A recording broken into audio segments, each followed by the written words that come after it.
Estás viendo Canal América, televisión dominicana para el mundo.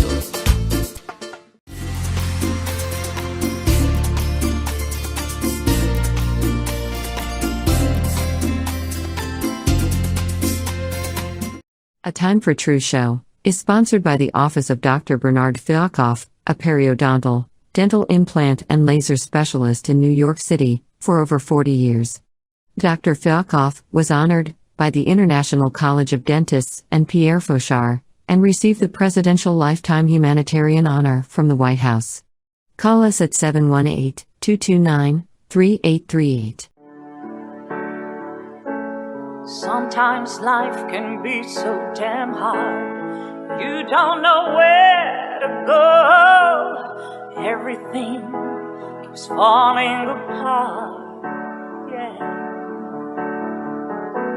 You try to do your best, but only God knows that you've given everything you've got, but the world takes you down. You just keep moving on. Let your fears. Welcome to A Time for Truth show. It's a pleasure to be back with all of you today.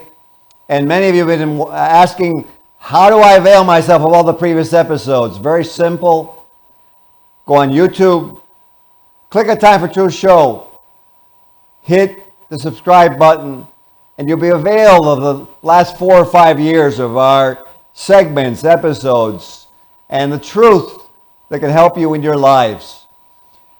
So tonight we're going to get right to it because there's so much going on in our world. Many people I speak to every single day say, something has changed.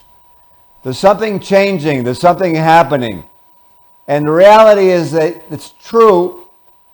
And the technological advances, the artificial intelligence, tremendous benefits to mankind, but also potential negative repercussions.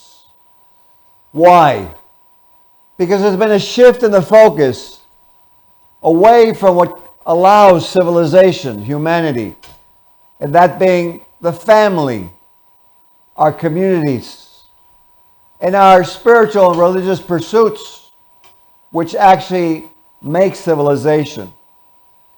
The justification for recognizing a universal and fundamental human right for our religious freedoms and for our human rights in general is firmly grounded in a notion that religious and spiritual philosophies have always exerted a civilizing influence on the moral conduct globally across all creeds, nations, origins.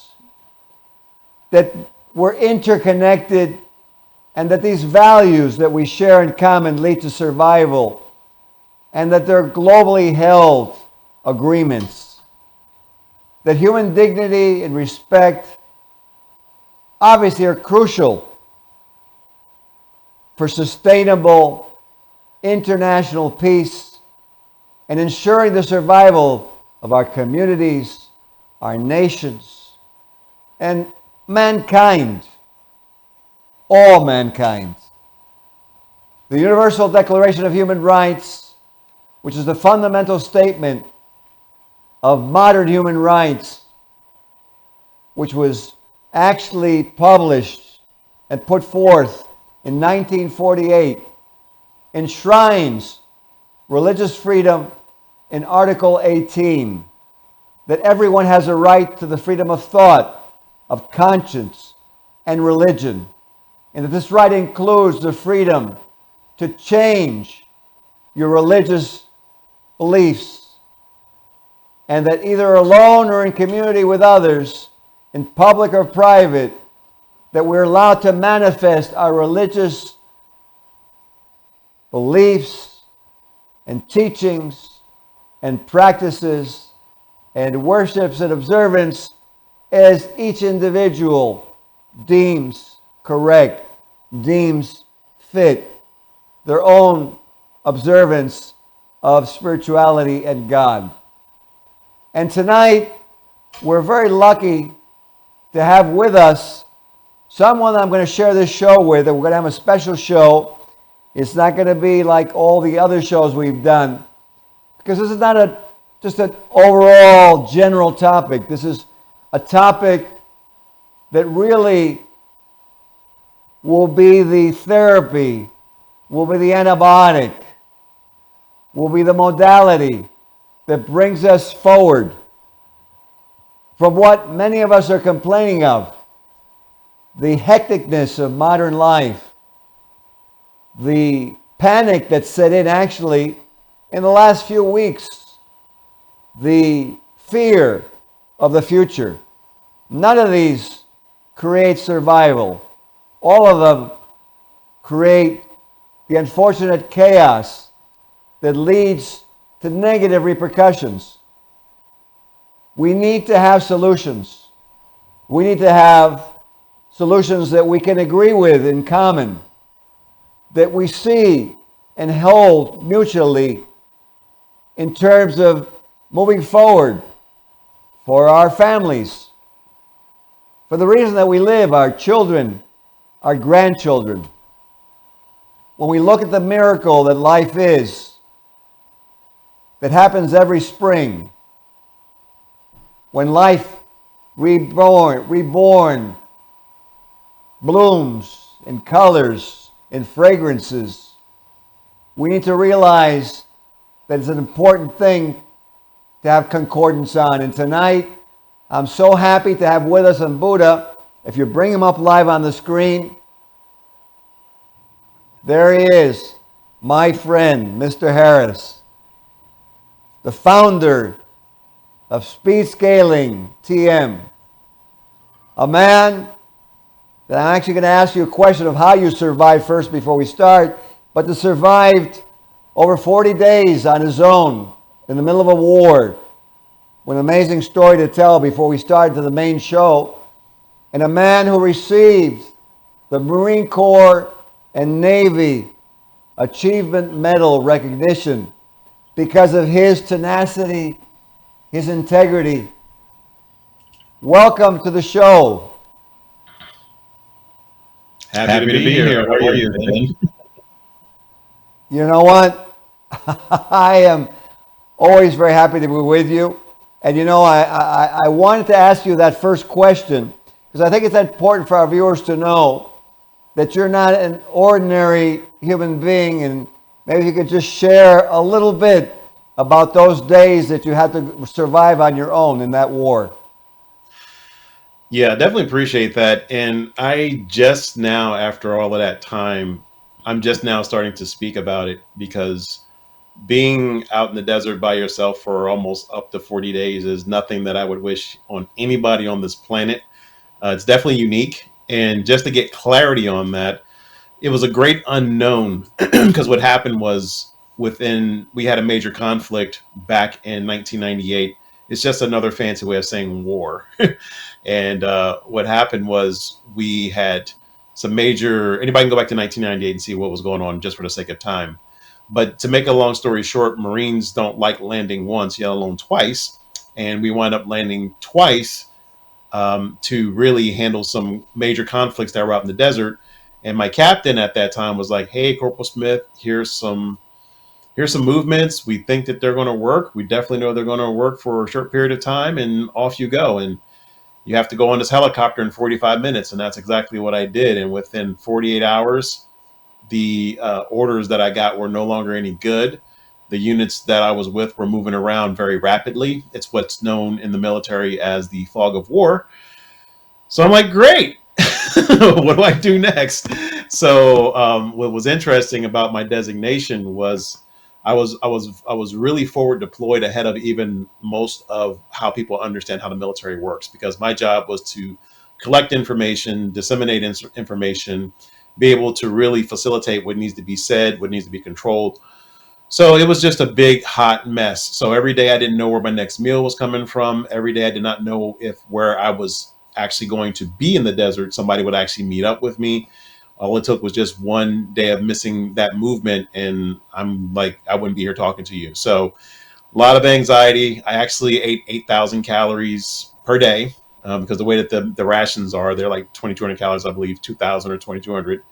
I wound up gaining weight when I got out the military. I mean, got out the got out that situation, and I actually fell unconscious on the ship for about 5 days. And they were like, Wow. "Oh, is he okay?" They were like, "Oh, he's just really, really tired." I'm like, "Well, yeah, I'm very tired," but they let me sleep it off. Fortunately, there was nothing majorly wrong with me. Just as obvious dehydration, because the water that I was drinking was like 130 degrees. So you really have to understand that there's a large dynamic involved with just being out there by yourself. And I can tell you at this point in time, and I've never told anybody this except my family. So you're my family, so I'm sharing this with you. That at that point in time, on my dog tags, in the event that we die, they usually have on the dog tags, they being the government, saying, "Hey, if you die, what denomination are you?" And I had no preference. My mom was in the church for 30 years. She was a church secretary, and I've been all the religions practically that I could think of. And when I walked into the Marine Corps, I just was not that guy. So quickly I realized, though, that there are no atheists in combat zones. So I was like, literally, "Hey, God, if I get through this, I'll be your humble servant." And I wound up getting through it. And here I am today to really talk about it. So I really thank you for that introduction. Well, you know what? Thank you. And I think we didn't plan this on the show, but thank all the veterans that we really overlook what you go through, the men and the women who go into a war, who risk their lives for our country, and who really go through, I'm sure, similar circumstances that we never hear about and that really need to be admired, respected, and acknowledged in our country. And so thank you. What I was going to ask you, so we start on our show, especially with that background, what do you see is lacking in our world? And why do you feel religious discrimination is not only happening, but increasing globally? Got it. Well, I'm going to answer that question with a date. You ready for it? Absolutely. April 30th, 1993. This is the date that nobody talks about. This was when we were last doing well as a planet. So what happened on April 30th, 1993? Let me know, yeah. Well, that was the release of what we call the World Wide Web. And anybody can really take a look at the internet and see where it came from. Anybody can Google this information. So it's public domain. So what I'm saying is very matter of fact. As long as you have the internet, all you have to do is just say, when was the internet released to the public online, right? And it's going to say April 30th, 1993, but it's also going to say that the releasers were CERN. CERN is a scientific organization. And also when I was learning what I was learning as a high-level media strategist in the Marine Corps, I was one of the first people who actually had access to the internet. So just like any other tool that's very powerful, if we don't understand how we are as creators on this planet, it can be used for good or bad. And the way that I still think of it to this day, almost 32 years later, is that we still have a whole bunch of people who don't understand the true power of communication, yet alone how one narrative can severely clash against another narrative. And it can become very nebulous if we aren't very careful with this technology. And the reasons why I say it like that is because, again, going back to my own situation out there in the desert, I have, like, anybody who's spiritual, I'm like, okay, cool. Like I totally get it. And the thing about it, though, is that when we look at how social media has also allowed us to create our own mini broadcast stations, now the way that it works is, especially since I've trained advertisers in the background, I've worked in the advertising technology lane, I've worked with big data, I've worked with big tech, I work with all of these people, and I told you some more incredible statistics, off air. But the bottom line is, if we don't understand the power of the narrative that's over us, that we've been indoctrinated into, then we can't break this spell that everybody's up against. And I equate it no differently than just training a dog. It's really not that hard to understand when you really think about whenever you're learning the language of like training an animal. You want to get them to sit, so you have to learn how they speak, right? But you're also commanding a higher level language that causes them to speak. And we have that technology here. And what really just baffles me is nobody's thinking, well, why is this working? like, why is this working? How am I, like, why is it affecting me a certain kind of way? Why am I feeling a certain kind of way about somebody who I don't know?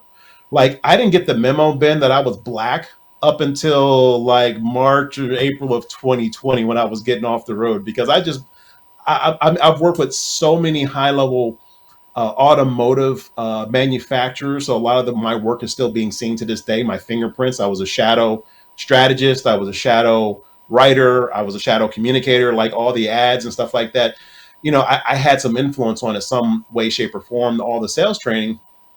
And then when you turn into a pumpkin, midnight happens. You're going back into what I call general population now. I'm like, we're still fighting over all of this stuff. Like that was when I was a kid. It's still going on. Like, you know, Wow. and here I am in my own little bubble working with nothing but like 7 to 10 figure business earners for almost like all my adult life. And they don't care about what's going on. They're making their money. They're in their own little land, and they pay other people off so that they can just work and operate in that bubble. So when I leave out of that bubble, I'm just like, guys, don't you understand? It's literally divide and conquer. Like the minute that we understand that this whole construct, regardless of what religion you are, is just divide and conquer, then you kind of go, huh, well, what do you know? I didn't realize that. In the problem that we have on this planet, Ben, is that we have too much pride and ego to really just say, hey, you know what? Perhaps I haven't thought of it that way until now. We have the right to shift our energy, because all of that other energy that we have is just not sustainable. I've been out in combat zones, so I know it's not sustainable. You know, that whole war that was out there may come in cycles, but it's not sustained, if that makes sense. You know, it's just too much energy to do that. So if we're able to really understand it from a high level and see, hey, okay, how is this really affecting my life every single day?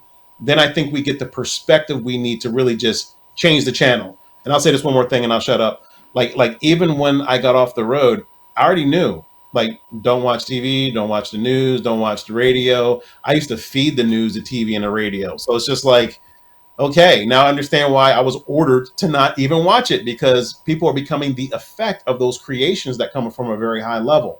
So either you're going to be the end user or you're going to be the creator. So I would prefer to stay on the creation side, but also be a very responsible creator, because with this kind of power does come responsibility. You know, it's amazing what you're saying, and so true, which makes me have a recollection of a story that I had heard with some very famous Italian divers. And they were diving for pleasure.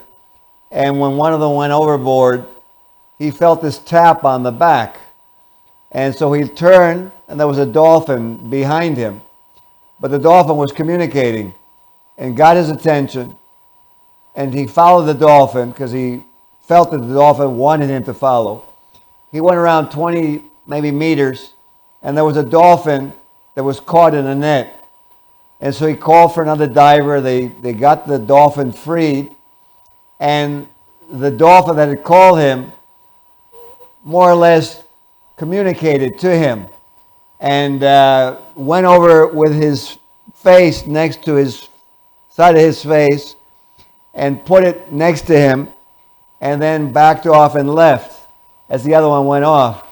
And it's amazing because it's what you said, and I can get the analogy and the metaphor of you in the middle of a conflict zone. What you realize, it doesn't matter the color or the shape, but but the mutuality of what we're trying to do, which really leads me to another question I have for you. And because to me this is astounding, 90% of the global countries, nations, have in their constitutions a guarantee of religious freedom for their citizens. But in spite of that, we have what's happening. Myself, as a Jewish guy, my Jewish people always complain about anti-Semitism. When I was a little boy, my friend Sam was African American. Like you, I didn't really think about it. He was just my buddy. And we used to hang out. And, but you know, African Americans still going through the same thing. And then one of my buddies, who's a Filipino, actually said to me that day, "Well, Ben, you don't even realize the American Indian was totally decimated by prejudice and destruction because it was his land. We argue about who can come to the United States. we don't look at the reality of what we did to the American Indian and how we came into his United States before we were here." My question to you, Fred, with your tremendous training and success, as you said, corporate level, high level, national level, international level,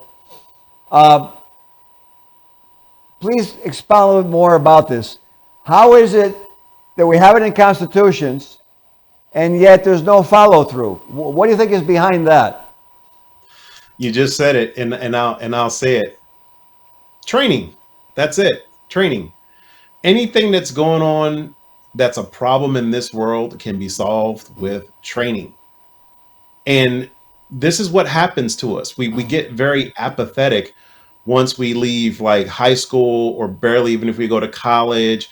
I have always been hungry for true, accurate, vetted knowledge that I can apply.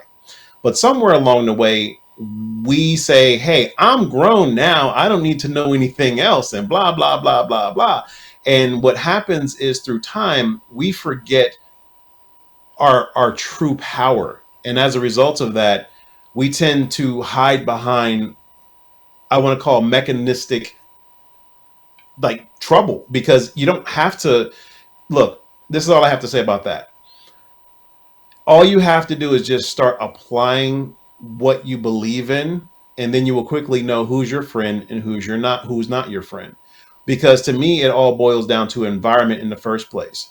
So if I have the right, I've been so many quote unquote religions, it's ridiculous. But I didn't tell you this when when we were talking before, was that I was actually on the dean's list at St. Leo for religious studies. So I've studied at a very high level religion, and it's just like very academic. I love to research. But the one thing that we all have in common that we really don't exercise, and it's going to get back to what I said earlier, was the power of groups. But not just any group, a group that's really going to be there to say, "Hey, you know what? Your survival is important to me. Your growth is important to me. Your development is important to me. How you move around this planet to properly represent what we believe in is important to me." And that's key. Because I've also learned, since I'm from the streets, that when somebody tells you who they are, you just believe them. So sometimes people like to hide behind family, and they like to hide behind religion, and they like to use that excuse to justify why they're harming other people. That's not somebody who's fighting under religion. That's somebody who's really fighting under their own guise, because I have studied the core of most of all of these religions on this planet, and they all come from some sort of truth. And here's how I explain it. It's almost like this glass table with like this one truth, and it was held up by some columns, because tables typically have 4 columns on there for table legs. And somebody kicked one of the table legs out, and then the whole table shattered into like 1,000 different pieces. It's a glass table. It doesn't mean that the glass table still isn't the truth, because the table's still there. It's just broken up into like thousands of different, pieces. It's almost no differently than this puzzle right here. The puzzle right here is like, okay, here's the box, but there's 1,000 pieces to this. And if we put all the 1,000 pieces together, we're going to have the true vision. So if we really look at it from that viewpoint, then you understand what the corner pieces of a religion are and how they tie into other ones. And, oh, that's a weird piece right there. Who put that piece in the puzzle? Like, that's not a part of the puzzle. You follow me? It's training. And how do I know how to even put? I wasn't even planning on pulling this out, Ben. I just had the conversation with my team today, and I'm just like, this is how life works. We're all just bigger parts of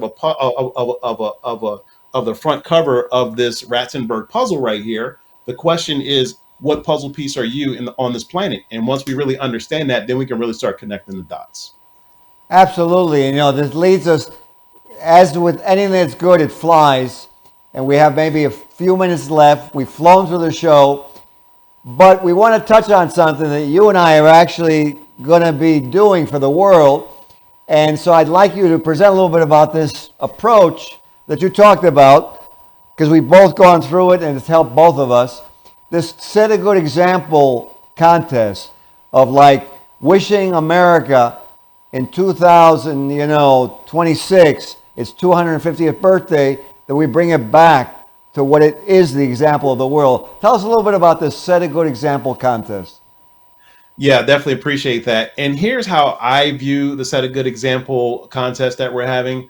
The bottom line is, here's I'll tell you why it works. That way we can understand the crux of set a good example. We have to understand how human beings really learn. And the way that we mainly learn is through mimicry. That's just one of many different, what they call modalities as to how we learn. So another way of saying it is monkey see, monkey do.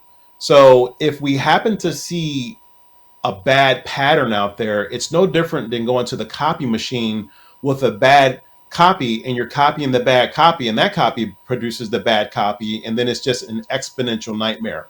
And that's what I think we're seeing right now today, whether it's politics, whether it's religion, whether it's your current environment, whether it's at work, whether it's at home, all of these different vectors, we need to get in alignment. And the only way that we can do that is to literally set a good example. And the only way that we can set a good example is by understanding said dynamics and said vectors and how they really affect our world every single day, those 24 hours in a day, those 168 hours in a week, like period. And if we can get as close to the ideal model that we want to set as a good example, that we know that's going to really produce other amazing original copies, then what happens is through time, we can make all of this noise go away. That is how I envision the set a good example modality that we in this campaign that we really want to launch, because here's what's going on.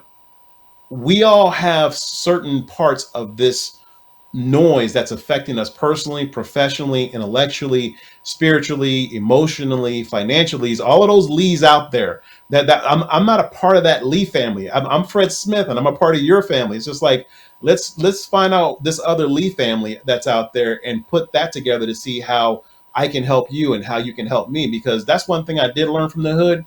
We might not have had a lot of money or anything else, but we shared a lot. Hey, what do you got? What do you got? What do you got? What do you got? I mean, that's what we used to do, like straight up. So to me, setting a good example is just that. We're really setting what we truly know is something that's going to be prolific out there, that originates with us. And we take the best of what we know, and we literally like diagram that out to see what's going to be something that we can share with somebody else who wants to set a good example. And then we collaborate together. We have mutually beneficial partnerships together. We have this brand new economy together where we're all growing and we're all thinking and we're all really changing the world one day, one person at a time. Well, you know what? That's what we're going to do. And with the 250th anniversary coming up, with all of the things that are going on in the world, we're going to do it. It's a pleasure to have had you on the show. And for those of you watching, stay tuned, because we're going straight up with commonality. And like Fred said, when we get into the desert, we need good friends. So let's start creating them. Let's start changing our world. Fred Smith, thank you for being on the show. Thank you for having me, Ben. Thank you, everybody. It's a pleasure. Have a very good night, and we'll see you on the next episode of A Time for Truth show. Be well. This show was sponsored by A Time for Truth Foundation Incorporated as a community service. Sometimes life can be so damn hard. You don't know where to go. Everything keeps falling apart. Yeah. You try to do your best, but Only God knows that you've given everything you've got, but the world takes you down. You just keep moving on. Let your feet